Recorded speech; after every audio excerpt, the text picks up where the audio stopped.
اگر میں آپ سے یہ کہوں کہ میرا یہ شہر منکیرا چند ہزار نفوس پر مشتمل ایک چھوٹا سا پسماندہ شہر ہے، جہاں صحت، تعلیم، روزگار، تفریح اور دیگر بنیادی سہولیات کا شدید فقدان ہے، تو آپ میری اس بات کا بخوبی یقین کر لیں گے۔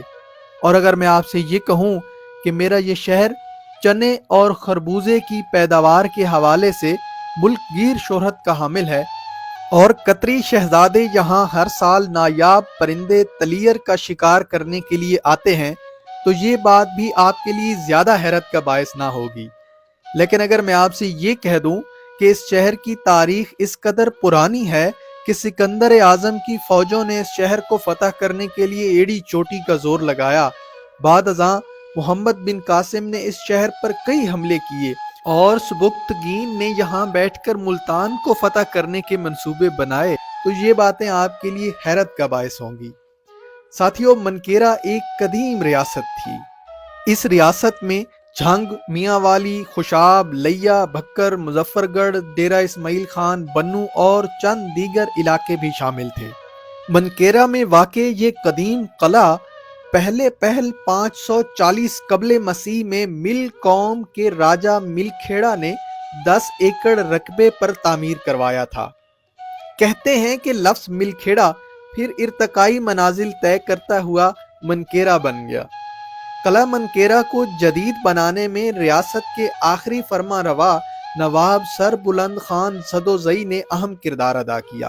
انہوں نے دوبارہ سے 50 ایکڑ رقبے پر 12 سال کے عرصہ میں یہ قلعہ تعمیر کروایا۔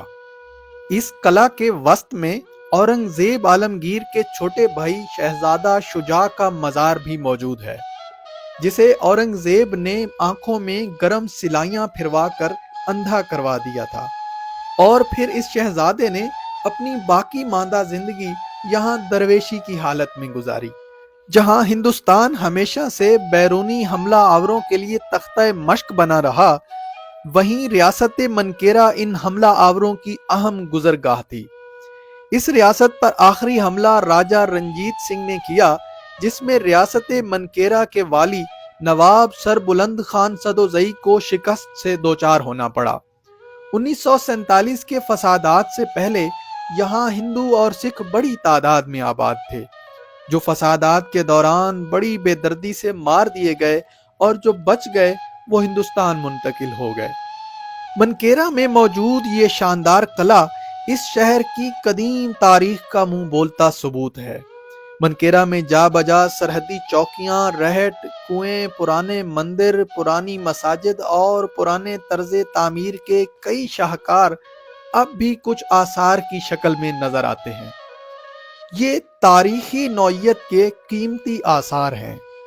قلعہ منکیرا کی بلند و بالا یہ فصیلیں اب شکست و ریخت کا شکار ہو رہی ہیں، اور یہ حکام بالا کے آگے فریاد کناں ہیں کہ منکیرا کے اس تاریخی ورثے کی حفاظت کے لیے اقدامات نہ کیے گئے تو دیکھتے ہی دیکھتے منکیرا کے شاندار ماضی کے یہ آثار صفحہ ہستی سے مٹ جائیں گے۔